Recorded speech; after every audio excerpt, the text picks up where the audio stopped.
하나님 말씀 요한복음 1장 1절에서 4절 말씀입니다.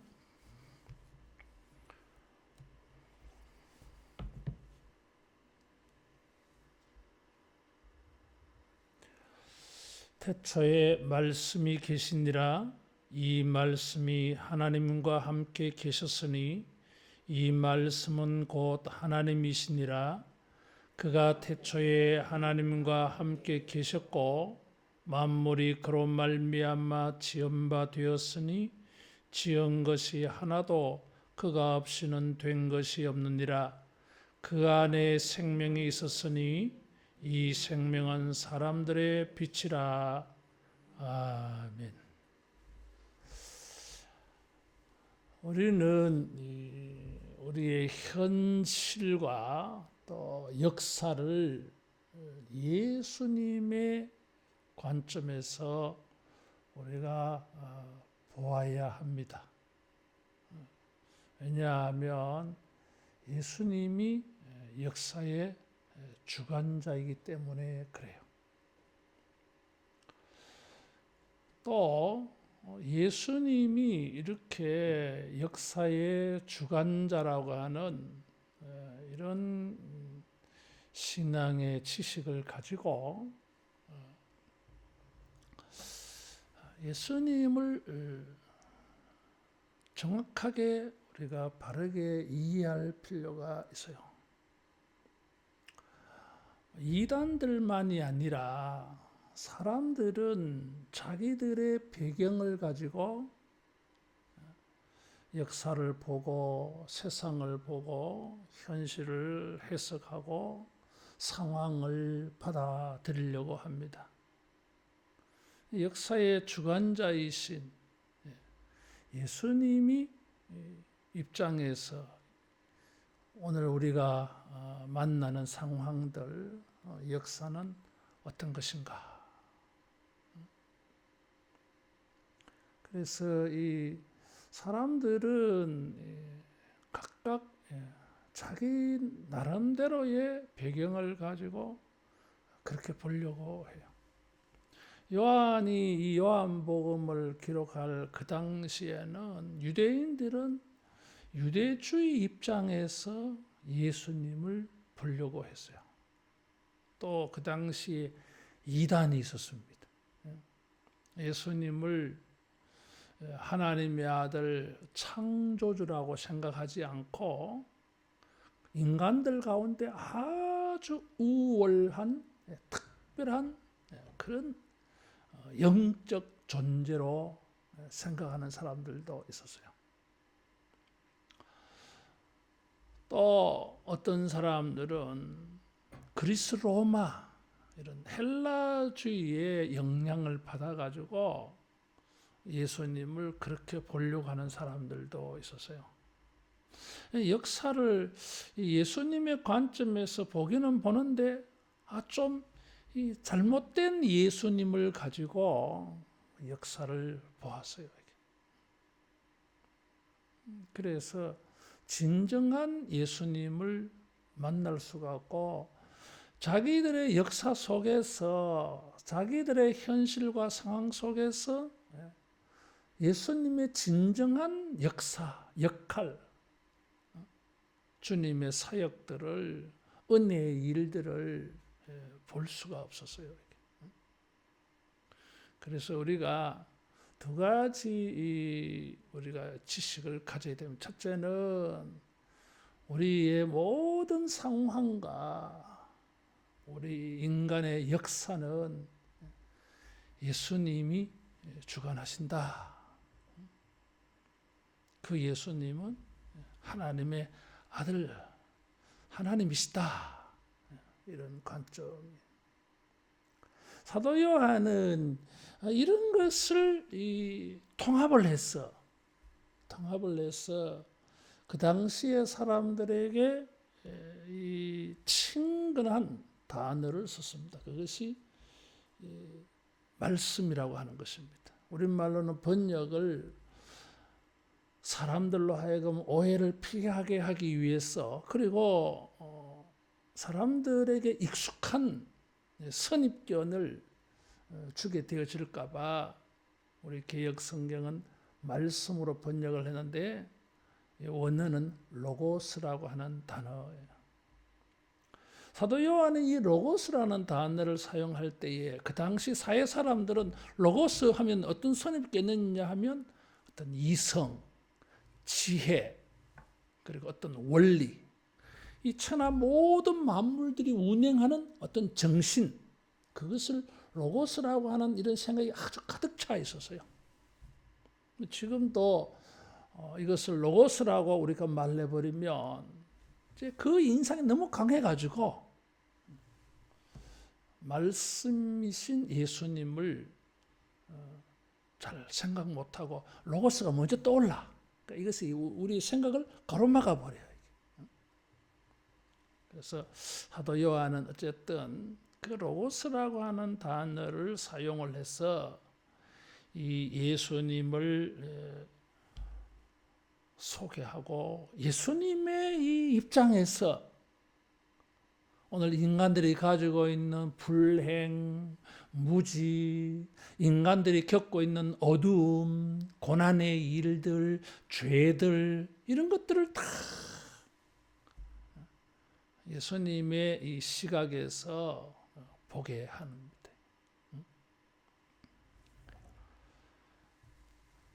예수님은 이 로고스라고 표현을 했는데 이 요한복음 1장 1절에서 이 4절 말씀은 창세기 1장을 읽는 듯한 느낌이 들어요. 요한은 창세기 1장 하나님의 천지 창조를 의식하면서 썼어요. 그래서 태초에 말씀이 있으니라 이것은 하나님이 가라사대 빛이 있으라 뭐 이런 가라사대 이런 것을 염두에 두고 태초에 하나님의 말씀이 있었다. 그런데 그 말씀이 하나님이다. 이렇게 그냥 입에서 나오는 이 스피치가 아니라 인격이라고 표현하는 것입니다. 그래서 창세기 1장을 요한은 예수님의 관점에서 새롭게 해석을 했어요. 여러분 우리가 창세기 1장을 읽을 때에는 예수님 잘 생각이 안 나잖아요. 성부의 개념이 너무 강해. 창조주. 하나님이 말씀하니까 빛도 있고 하늘도 생기고 땅도 생기고 사람도 만들어지고 예수님의 그 존재가 잘 우리가 생각이 안 들어. 근데 요한은 창세기 1장 같은 스타일로 이렇게 쓰면서 창세기 1장부터 거기에 예수님이 거기 계신 것으로 지금 말하는 거예요. 그 예수님은 마리아에게서 태어난 그 정도의 존재의 의미가 아니에요. 그 이상의 창세기 1장에 천지를 창조하는 일에 거기에 뭔가 일하신 존재예요. 그래서 예수님은 영원하신 분이야. 창세기 1장에 나타나 있어 예수님. 그래서 이 창세기 1장을 예수님의 관점에서 이것을 해석해 준 것이 요한복음 1장 1절에서 4절이. 그래서 예수님은 세상을 만들 때부터 계셨어. 여기 계셨으니 그래서요. 그때부터 지금까지 쭉 계셨어. 천지를 창조할 때 그때도 계셨어. 그때도. 그래서 예수님은 영원하신 분. 그리고 모든 만물들과 관련이 있어. 그래서 여기 3절에 보면 만물이 그로 말미암아 지은 바 되었으니 지은 것이 하나도 그가 없이는 된 것이 없느니라. 모든 만물들은 주님과 다 연관이 있어. 그래서 내가 여러분에게 말씀드리기를 상황을, 역사를, 우리의 삶을 어떻게 볼 것인가?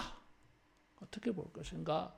그것은 예수님의 관점에서 보자 하는 것이 요한이 창세기를 바라본 관점이 본문이에요. 요한은 창세기를 예수님의 관점에서 보고서 1장 1절에서 4절 이렇게 기록했어.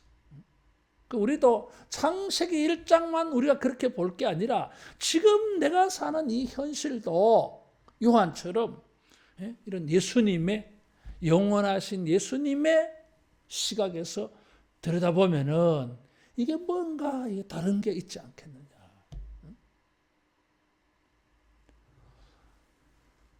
하나님과 함께 계셨다 그랬어요. 그래서 예수님은 하나님과 함께 계셨으니까 하나님과 동등하신 분. 뭐 계셨다고 하는 것은 어떤 의미가 있겠어요? 또 성부 하나님과 아주 교제하셨어.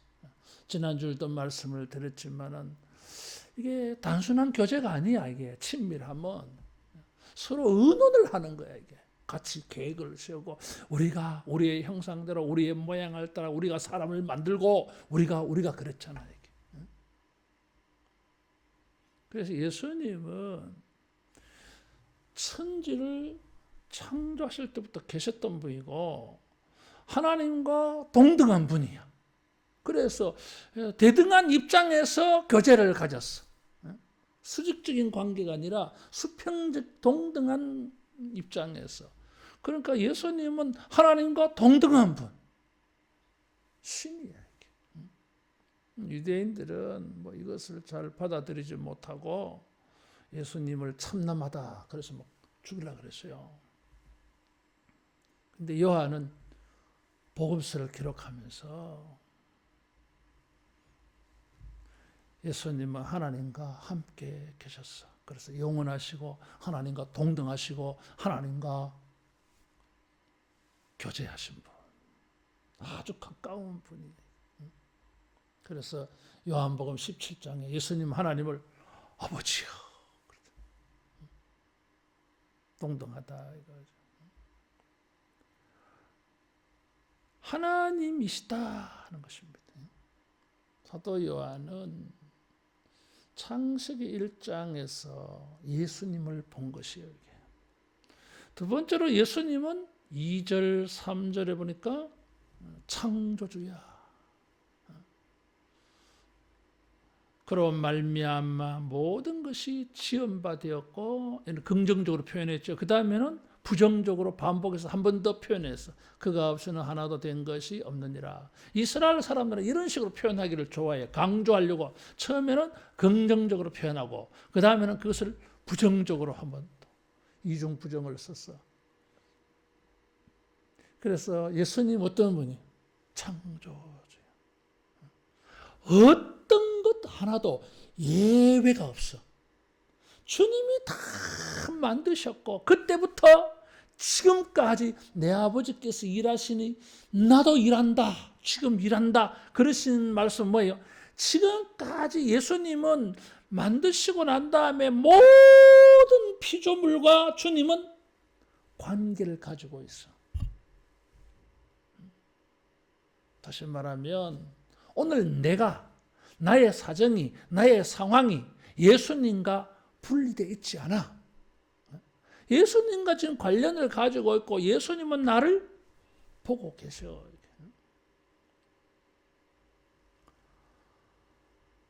히브리서 성경은 예수님이 탁월하시다 이것을 해석한 거예요. 근데 요한복음은 예수님의 그 위대한 탁월하심을 이런 기적들을 통해서 그의 말씀을 통해서 사실적으로 다 이렇게 제시하고 있어. 그냥 히브리서는 주님의 탁월하심을 해석한 거고 복음서 요한복음은 그것을 사실적으로 팩트로 다 이렇게 증거해주고 있어. 봐라. 그래서 우리가 이 요한복음을 통해서 뭘 보게 되어지느냐 하면 주님은 하나님 아들이야. 그 하나님 아들은 인간으로 오셔가지고 우리에게 오셔가지고 우리와 성부와 함께 계시면서 성부와 교통하신 것처럼 이 땅에 오셔가지고는 우리와 교통을 해. 우리와. 지금도 성령으로 따라하겠습니다. 우리는 주님에게 접촉되어져 있다. 접촉되어져 있어요. 이건 복음이에요. 인간의 가장 큰 고민은 무엇입니까?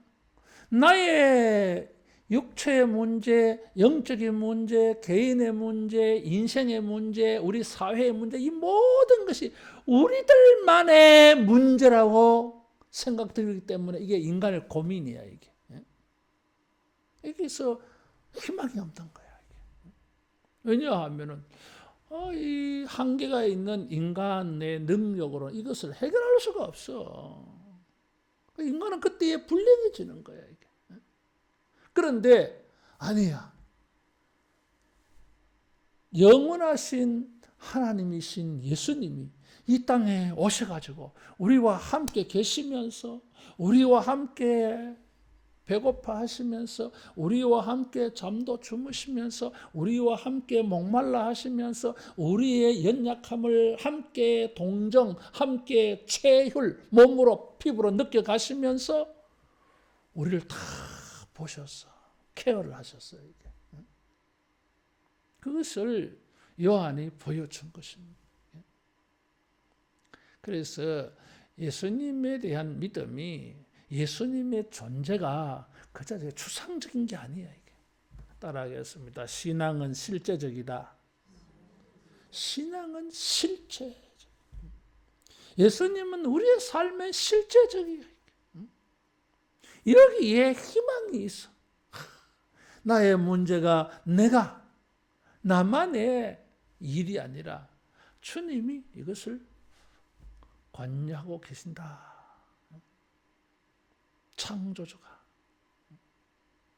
창조주로서 주님은 이것을 접촉하고 있어. 그래서 병을 고쳐주잖아.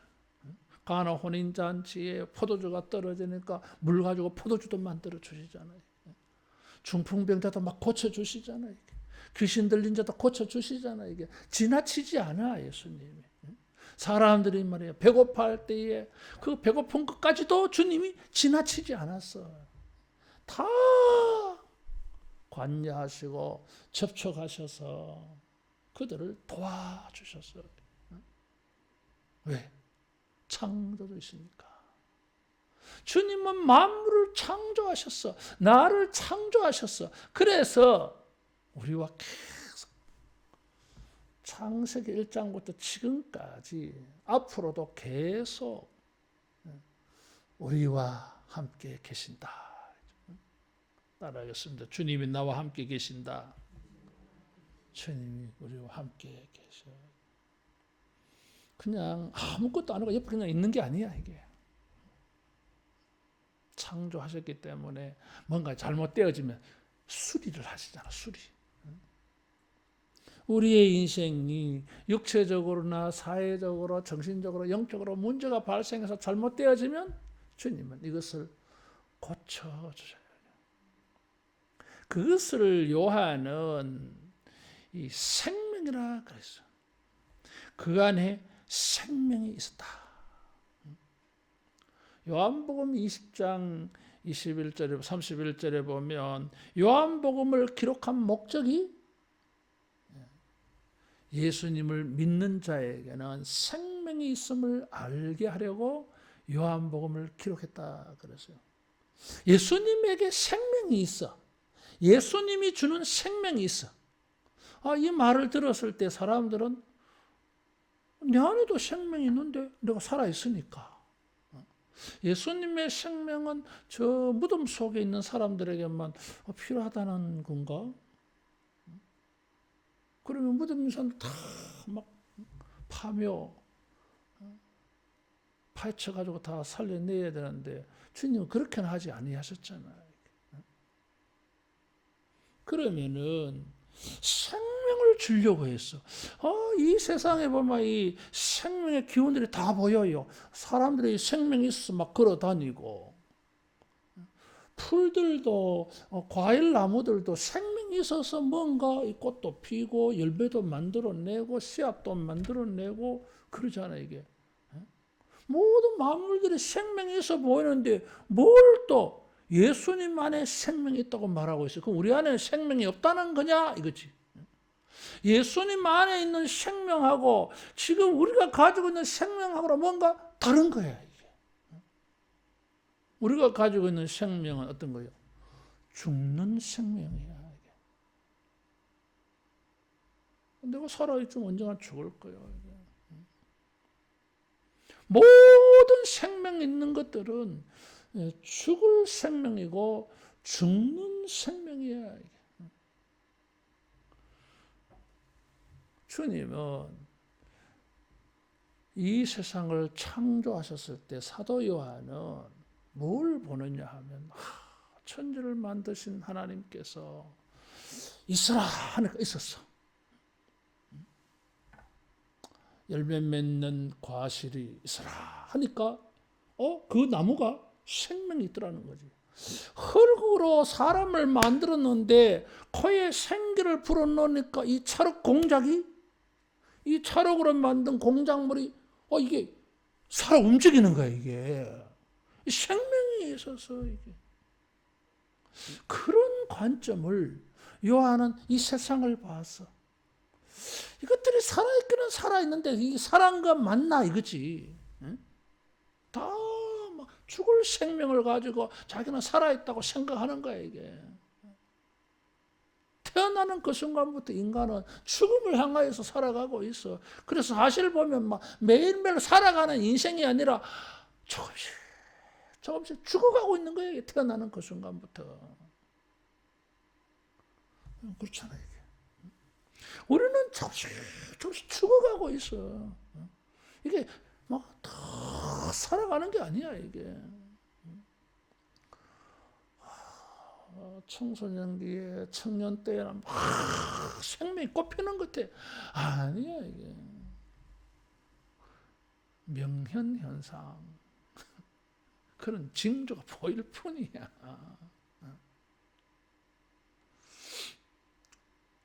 그래서 이 요한은 이 죽어가는 이 현상들을 보면서 창세기 1장이 보인 거예요. 생명을 주시는 하나님. 그럼 오늘날 이 죽어가는 인생들에게 생명은 누가 주시겠느냐 이거지. 창세기 1장에 보니까 창조주가 생명을 주셨어. 예수님이 창조주야. 그럼 예수님은 우리에게 생명을 주시는. 따라하겠습니다. 예수님 안에 참 생명이 있다. 참 생명이 있어. 우리들 안에 있지 않는 생명이 있어요. 이게. 죽지 않는 생명이 있어요. 이게. 약해지지 않는 생명이 있어요. 이게. 영원한 생명이라 이거. 영원한 생명.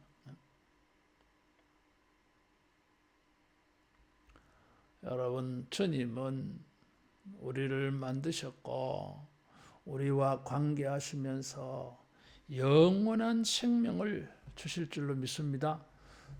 죽지 않는 생명, 멸망당하지 않는 생명. 그래서 요한복음 3장 16절에 보니까 하나님이 세상을 이처럼 사랑하사 독생자를 줬으니 이는 저를 믿는 자마다 멸망치 않고 영생을 얻게 한다 그랬어요. 그게 예수님 안에 있는 생명이에요. 예수님을 제외하고는 이 세상의 어떤 피조물도 영원한 생명이 없어요. 자, 이게 희한하죠, 이게. 새로 만든 것은, 이런 것도 이게, 이건 영원하지 아니할까? 쇠. 그것도 녹슬잖아요.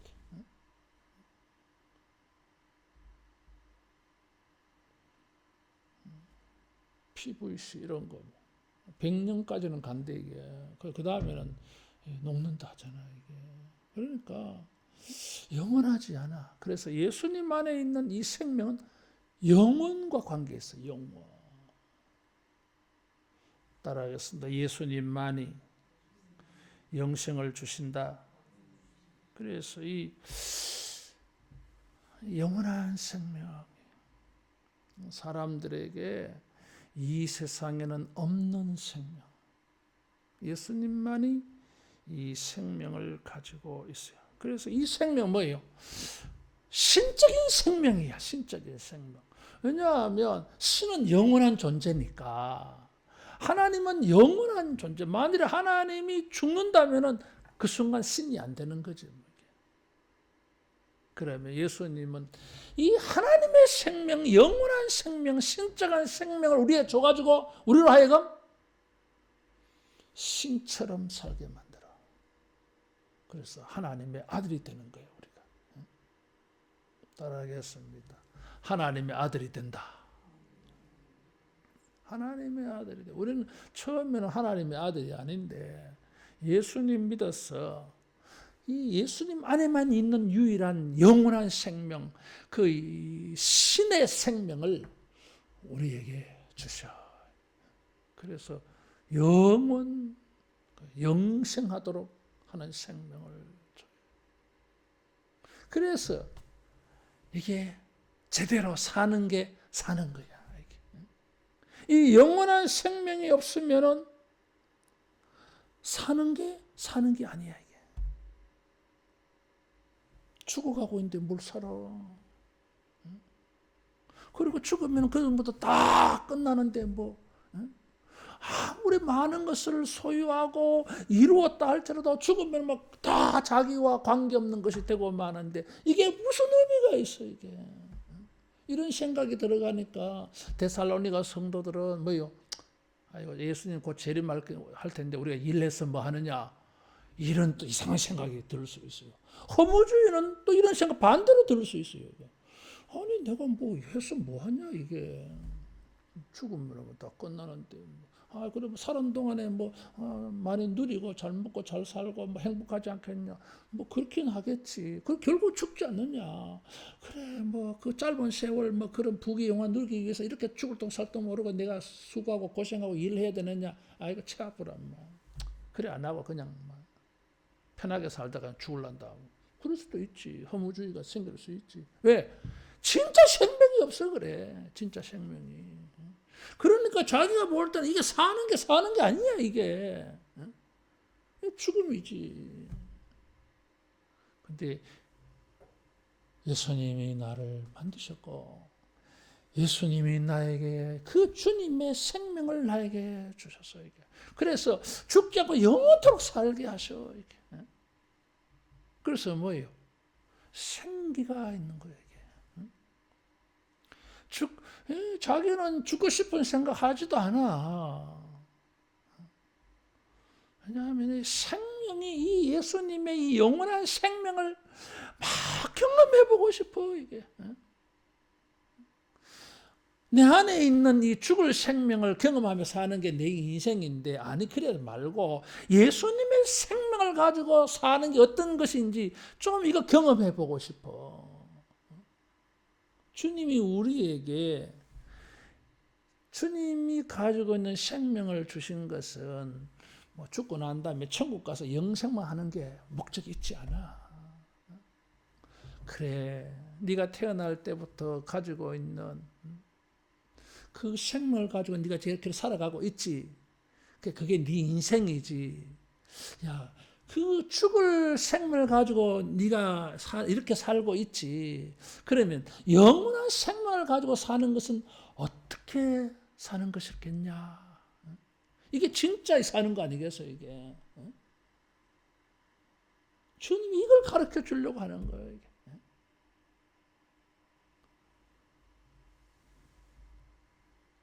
영원한 생명을 가지고 사는 것은 어떤 것인가? 죽을 생명을 가지고 사는 거 우리가 잘 알아. 공부도 하고 일도 하고 돈도 벌고 먹고 자고 피곤하기도 하고 잘 되기도 하고 잘 안 되기도 하고 우리 이런 거는 잘 알아. 나인 만큼 다 경험해 봤어. 그러면은 영원한 생명을 가지고 사는 것은 어떤가? 우리 잘 몰라. 왜? 영원한 생명을 가져봐야지. 영원한 생명을 알아야지 잘 몰라. 이 죽을 생명 가지고 사는 것에 너무 길들여져 가지고 그것밖에 몰라 우리는. 그래서 예수님께서 영원한 생명을 가지고 사는 방법을 가르쳐 줬어요. 그것을 요한이 우리에게 요한복음을 통해서 증거해 주려고 그래. 이게. 따라하겠습니다. 믿음으로.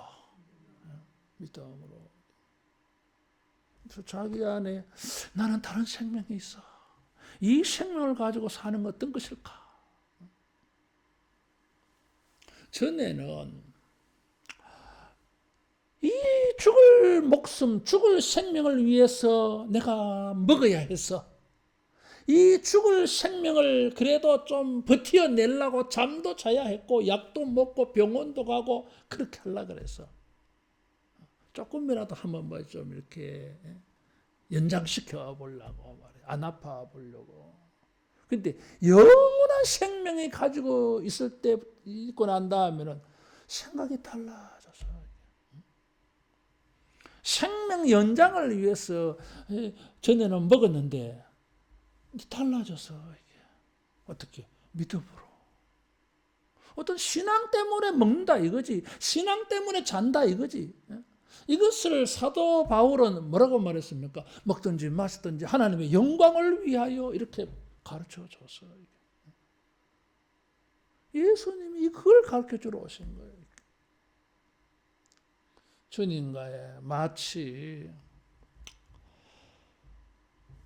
오시기 전에 예수님께서 성부와 함께 계신 것처럼 여기 와서는 네하고 내하고 같이 지내자. 예수님과 함께 살게 하기 위하여 예수님이 우리에게 이 생명을 주셨어요. 따라하겠습니다. 사는 것 같이 살자. 사는 것 같이 살아야 돼. 겉으로 볼 때는 뭐 똑같은 것처럼 보이는데 달라. 생각이 달라 지금. 먹든지 마시든지 하나님의 영광을 위하여. 예수님 지금 나하고 같이 있어. 예수님과 교통하면서 의논하면서 주님에게 달라붙었어. 그래서 사도야는 예수님 안 해! 이런 말 하잖아. 포도나무 가지가 포도나무에 붙어 있는 것처럼. 따라하겠습니다. 사는 것 같이 살자.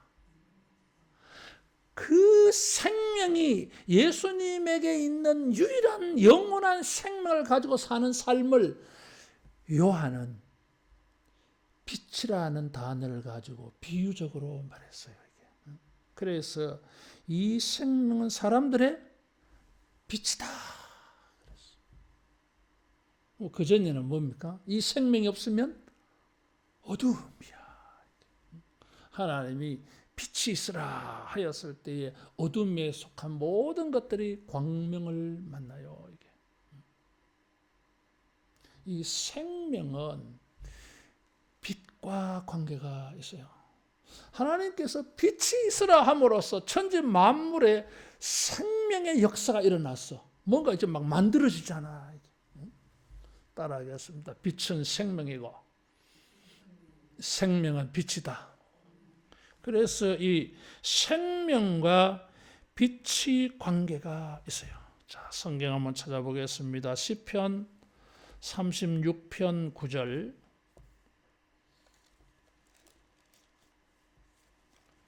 시편 36편 9절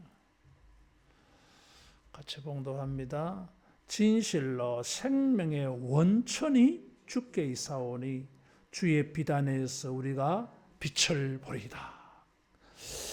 생명의 원천이 주께 있사오니 주의 빛 안에서 생명의 원천이 주께 있사오니 생명의 원천에서 우리가 생명을 봅니다. 이렇게 표현을 해야 되는데 앞에는 생명의 원천이 주께 있으니 빛 안에서 빛을 보리이다. 이렇게 말했어. 그래서 생명하고 빛하고 연결되어져 있어. 자, 이런 거예요, 이게. 여러분, 살아있으니까 빛 가운데 살아. 죽으면은 땅 속에 묻혀야 돼. 스올, 음부의 세계, 캄캄함 속에 처하게 돼. 그래서 죽음은 어두움이요. 이렇게. 땅 속에 묻히니까. 살아있으면은 나사로야 나오너라 이렇게 해서 빛을 볼 수가 있어요. 그래서 예수님이 우리에게 이 영원한 생명을 주셔가지고 사는 것 같이 살게 하십니다. 그것을 사도 요한은 요한복음을 통해서 빛이라고 말했어요. 빛 가운데 산다. 밝다 이거지. 죽음은 어두움이에요. 예수님은 자신이 빛이라 그랬어요. 하나님께서 세상에 빛이 있으라 했는데 사도 요한은 그 빛이 예수님이다 이렇게 말하고 싶은 거거든 지금. 예수님이 빛이야. 생명을 예수님을 믿어서 생명을 얻습니다. 어떤 피조물에게도 없는 예수님 안에만 있는 하나님의 생명을 예수님이 우리에게 주셔요. 그것도 참 아이러니해요. 그죠? 자기는 죽었어. 십자가를 통해서 우리의 믿음을 통해 가지고 이 생명을 주잖아요. 그 순간 우리는 뭐요? 빛이 주어진 거야. 빛이 주어진 거야. 고난을 만났는데도 불구하고 뭐요? 이 사람은 빛 가운데에 살아. 참 재밌는 거예요. 이 생명이 없으면 고난을 당하는데 희망이 보이지 않아. 그냥 어두워. 그런데 고난을 당하여도 인생의 고통을 당하여도 이 생명이 있고 보니까 이 생명이 자기의 고난을 비춰줘. 빛을 보게 만들어요. 빛을. 그 빛이 누구요? 예수님이야. 예수님. 그래서 고난을 당하는데 이 사람이 영생을 얻고 보니까 이 생명하고 빛 대신 주님과 교통하는 거야. 이게. 그래서 치유가 일어나고 구원의 역사가 일어나는 거지. 그래서 창세기 1장을 요한은 예수님의 관점에서 해석을 하면서 우리에게 복음의 소식을 전해주었어요. 예수님은 하나님으로서 창조주로서 우리에게 영원한 생명을 주시고 마치 흑암밖에 없는 인간에게 광명의 세계에 빛을 주려고 오셨다. 그래서 예수님 믿으면은 빛 가운데 거하리라. 그랬어요. 따라하겠습니다. 예수님 믿는 자는 빛 가운데 거한다. 그래서 이제 막 빛이 되는 게 많아. 그 빛은 누구에게서 나옵니까? 예수님에게서 나와. 그래서 요한복음 다시 돌아가 보면은 사도 요한은 그 예수님의 빛이 14절에 보면 영광이라고 말했어. 이 빛이라는 말하고 영광이라고 하는 말은 이미지가 통해요. 이게 영광, 빛이 나잖아. 광이 영화로운 광채 뭐 이런 것이 이렇게 영광이. 그 영광은 어떤 거예요? 은혜와 진리가 충만하더라. 다시 말하면 은혜와 진리가 무엇입니까? 빛이야. 은혜와 진리가 빛이야. 영생을 주시고 예수님은 하나님의 영광을 보여주었어. 하나님의 영광이 어떻게 보입니까? 예수님이 베푸시는 은혜를 통해서 예수님이 주시는 진리의 말씀을 통해 가지고 우리는 빛을 봐. 하나님의 빛. 그게 하나님의 영광이에요. 이게 광은 빛이라 했거든. 따라하겠습니다. 은혜를 통해서 하나님의 빛이 보인다. 하나님이 나에게 빛이 있으라 말씀하시는 것 같아. 내가 지금 흑암 중에 있는데 빛이 있으라 하신 것처럼 하나님이 우리에게 은혜를 베풀어 주실 때에 우리는 무엇이 보입니까? 빛이 느껴져. 빛이.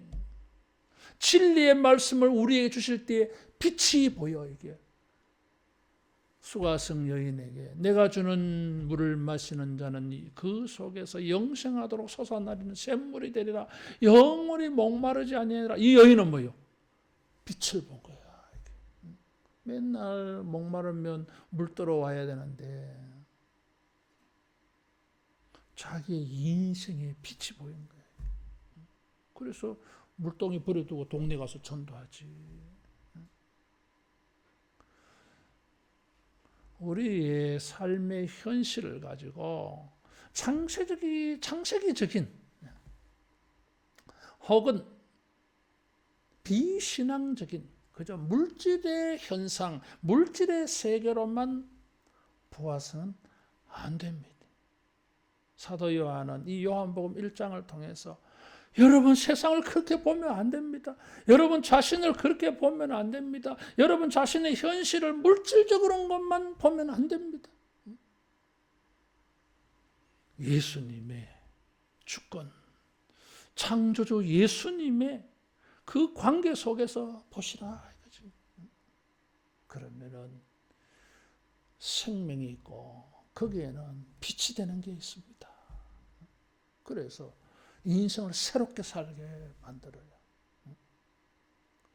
우리의 매일매일이 그런 물질적인 인간 사회의 일로만 보이지 아니하고 창조주이신 하나님이신 예수님이 관여하고 접촉하는 예수님이 주관하시면서 믿는 자에게